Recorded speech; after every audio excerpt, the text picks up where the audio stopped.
totally, we're going to have to be careful with our courses and rationalise what we're doing, but none of our current students or current courses look like being in danger, and we would suspect that we'll get good service next year as well, and the hunter in general is not cut severely.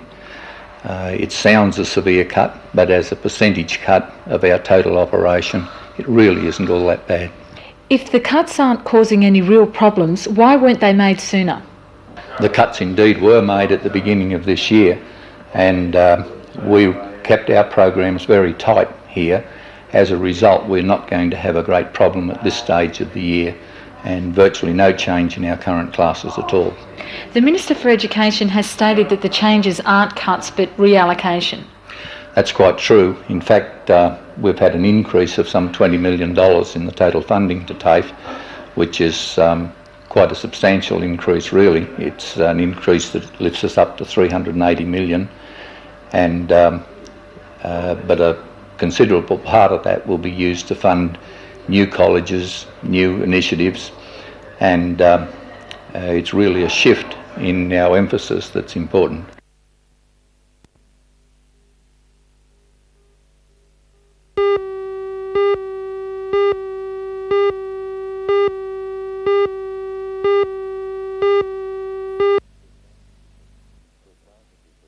The advantages of consolidating our children's services, the advantages spring from having a concentration of specialists who provide the expertise there, and specialists in our nursing colleagues who, with the medical staff, can provide an optimum environment with the next, as it were, layer out in terms of care, social work support, physiotherapy support, occupational therapy support, and the pharmacy, all having developing and developed expertise in dealing with children. In 1980, paediatric services were divided, with the Mater supplying around 50 beds, Wallsend 10, Belmont 10 and about 40 at the Royal. The Royal now has only 20 beds, mainly surgical, Wallsend almost none and Belmont 2. The Mater, however, has stayed at 50 and has increased paediatric staff and expertise to cope with the flow-on. Professor Bolton said the amount of seriously ill children now being seen by the Mater had risen, especially in cases of child abuse, epiglottitis, asthma, bronchitis and poisonings. He said one of the most common poisonings was an ant killer called dead ant, which contains honey, so many children might get tasted. He said, however, it also contains a deadly poison, antimony, and warned parents against it. Professor Bolton said it has become extremely important for parents to be aware of the range of paediatric and support services available at the Mater. We want to provide these parents with the total package in terms of care, as happens and has developed over the last 80 years and acceleratingly so over the last 20-30 years in, North America and Europe, and certainly in the major centres, Melbourne and Sydney and Adelaide in this country. We're in quite an exciting stage at the moment with the new teaching hospital based at Rankin Park on the horizon for, we think now, something like 1989, 5 years' time. And so when that comes about, we have all the consolidation of medical and surgical paediatrics with neonatology. That's the treatment of these very, very small premature babies who need intensive care, will be all under one roof.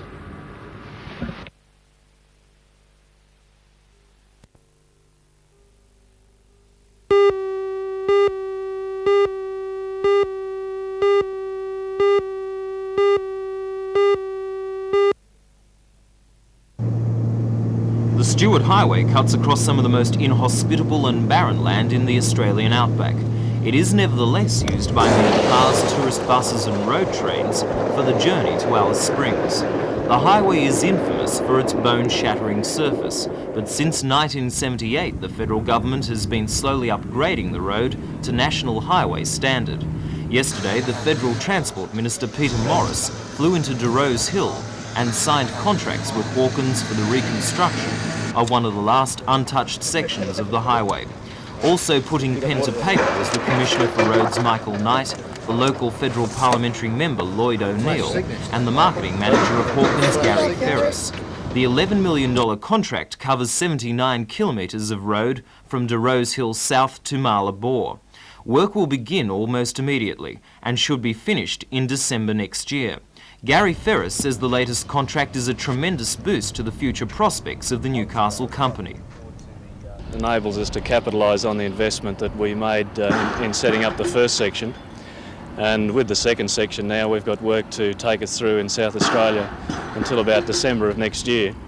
And we see that as being the basis for a long-term presence in South Australia.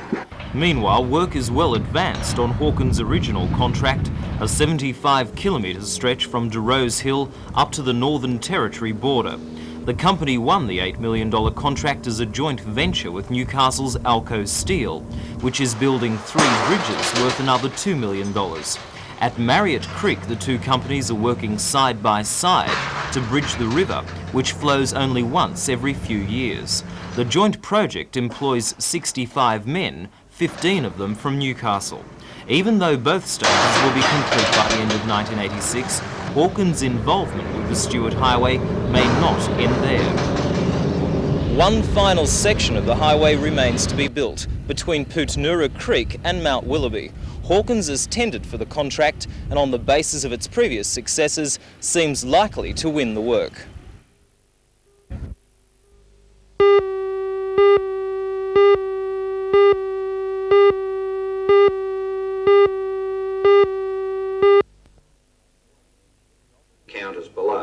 The office is now up and running and employs 450 people. It's fully autonomous and came about after years of government and private organisation lobbying. Treasurer Keating today paid tribute to the Hunter Development Board, the Chamber of Commerce and local politicians in making the office a reality. It will have, of course, considerable beneficial economic impact. The office is renting extensive office space, which we are now occupying right in the centre of the city, accommodating at first 450 people, then 600 and then ultimately 800. In simple terms, there are many additional jobs and hence incomes being added to the Newcastle economy to be spent here on housing, food, clothing and all the other items that people buy. In addition, the office itself will be spending money on a range of items needed for its operation. That is another customer for local enterprise.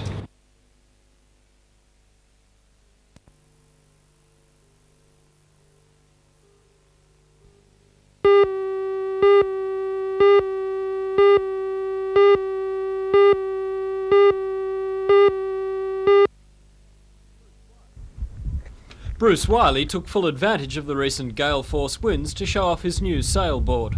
In the water, the board he designed specifically for the world title events in Europe and England in September looks very much like other sailboards. But Bruce is confident the board's combination of lightweight, high-strength materials and its new hull shape will give him the edge. The level of sailor is starting to level out and everyone's starting to get pretty equal, and it is coming down a lot to the design. And again, if we can all get on the same design board, but if you can get a bit better board, of course you're going to go a bit better than the other guys, which is what we're looking for. Bruce says the board design is a blend of ideas he saw on a trip to Hawaii and some of his own concepts. He was helped in the manufacture by Wickham Fiberglass. He's reluctant to give too much away about the design of his new board before the world titles, other than to say that his board is marginally lighter, yet stronger than those he expects his opponents to ride. In 1988 at the Seoul Olympics, sailboarding will for the first time be a competition sport, and Bruce regards the upcoming world titles as an important lead-up to that event. First part of my trip is the Division 2 world titles, which has been announced. Division 2 sailboard is going to be at the Seoul 88 Olympics, so a lot of people will be looking to these Olympics as to who's going to do well in Seoul. I would say that within the world titles, the guy who's going to win at Seoul will have to come at least in the top 10 at these world titles. So it is sort of a proving ground, yeah.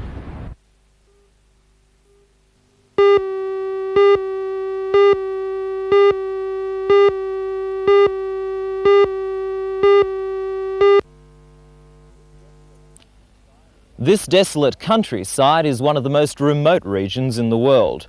Alice Springs is 400 kilometres north of here, and Adelaide is 1,400 kilometres in the other direction.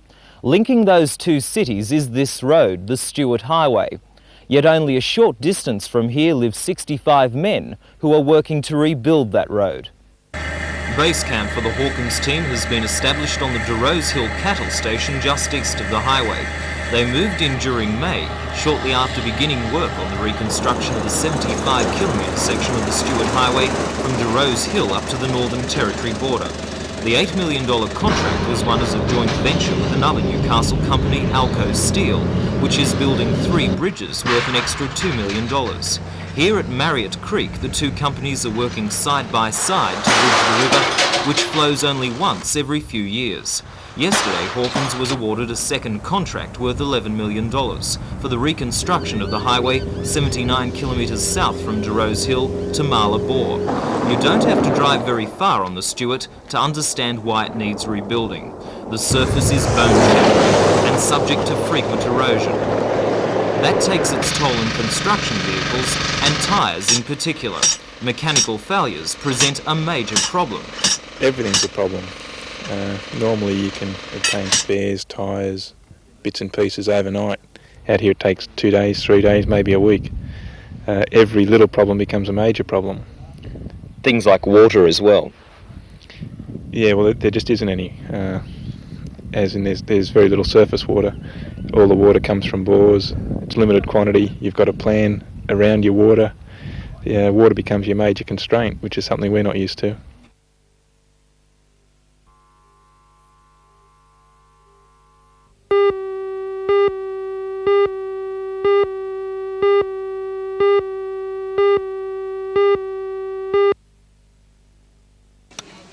The weddings are the brainchild of the Tourist Commission of New South Wales and will be distributed to 1,000 travel agency outlets in Japan.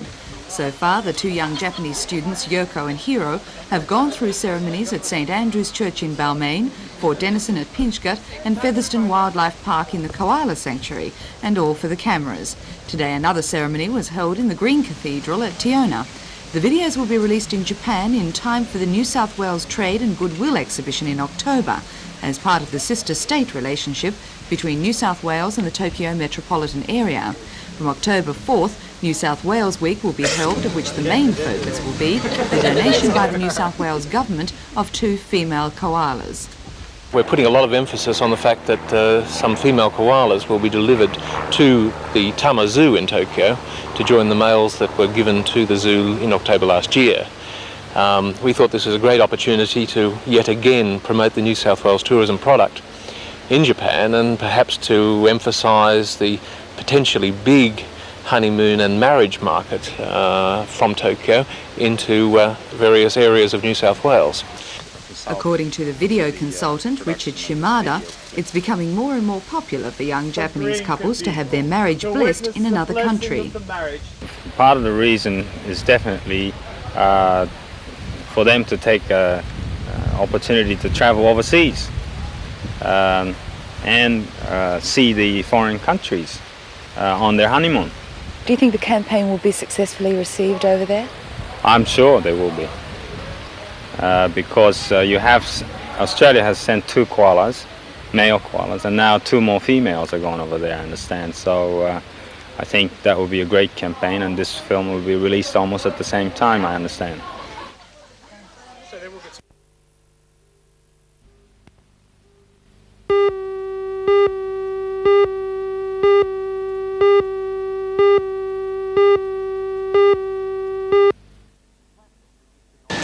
The tax office has been operating since the beginning of the month. In its first week, it took 4,000 inquiries and has already started processing refund checks. At this stage, 450 people are employed in the 2 offices, split between the old Wings building and the Hunter Mall chambers. By next year, another 150 people will be employed, with the office eventually reaching a full strength of 800. The Newcastle office is seen as the prototype in the Taxation Department's plans to decentralise its operations. Treasurer Paul Keating paid tribute to former Lord Mayor Alderman Cummings, Charlie Jones, the Hunter Development Board and the Chamber of Commerce, along with other local politicians, for the role they played in making the office a reality. After unveiling the official plaque, Mr Keating outlined the economic benefits the tax office will bring to the region. It will have, of course, considerable beneficial economic impact. The office is renting extensive office space, which we are now occupying right in the centre of the city, accommodating at first 450 people, then 600 and then ultimately 800. In simple terms, there are many additional jobs and hence incomes being added to the Newcastle economy to be spent here on housing, food, clothing and all the other items that people buy. In addition, the office itself will be spending money on a range of items needed for its operation. That is another customer for local enterprise. So you see that if the office did no more than bring in people from other regions, there would be an economic impact that would in turn generate more jobs in the area.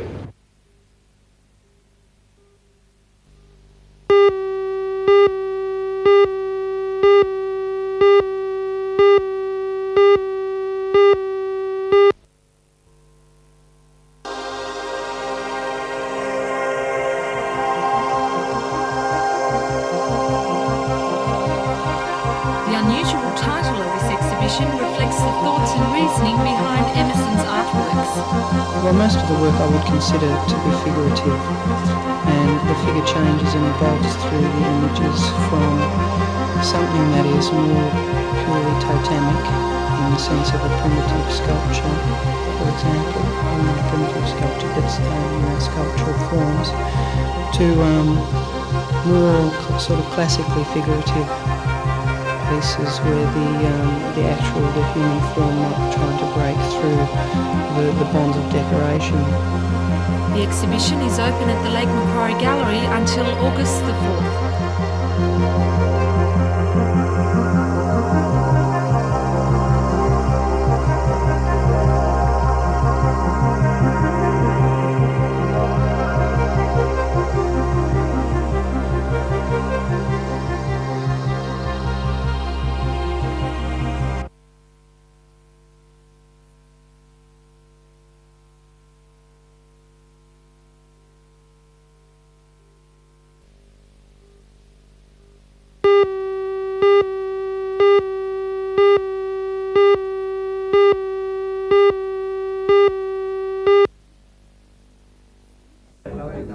The Benefactors Medal is presented to individuals or organisations who have donated $2,000 or more in cash or kind to the National Trust.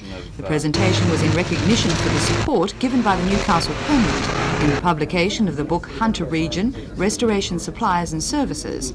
On behalf of the National Trust, Mr Bill Richards presented the medal to the Society's Managing Director, Mr Frank Wotherspoon, and said the book had greatly assisted the Trust's aim to promote authentic restoration of old homes. Mr Richards applauded the Society for its help and support, saying that only 5% of the Trust's revenue came from government sources. The rest was raised exclusively through members and supporters.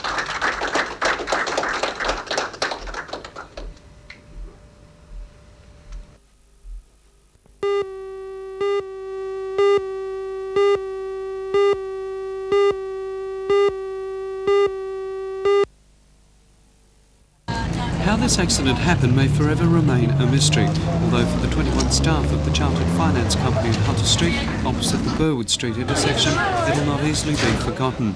Employees said it was 1 o'clock as staff were leaving for and returning from their lunch break that the car suddenly crashed through the plate glass front windows, spraying the office with a shower of glass and splinters of wood. The car careered through a desk and came to rest only metres from another where a woman was sitting.